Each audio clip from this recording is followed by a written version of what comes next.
10 Windows 11နေမှာဒါ language လေး add ပေးရမယ်ပေါ့နော်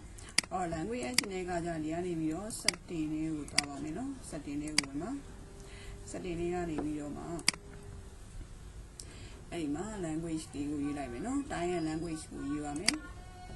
ရေးပြီးသွားတဲ့အခါကျလို့ရှိရင်အမှာ language ကိုထည့်ရွေးပါအဲ့ language ကနေပြီးတော့ add ကိုဝင်ပါမယ်အကနေပြီးတော့မှကိုလိုချင်တဲ့ဘာသာစကားလေးကိုရွေးပေးလိုက်ပါမယ်နော်မြန်မာစာဆိုရင်မြန်မာစာဒါလေးကိုတစ်ချက်နှိပ်တယ်ပြီးသွားရင် next ကိုနှိပ်ပါမယ်ကြားလာလို့ရှိရင် install ကိုနှိပ်ပါမယ်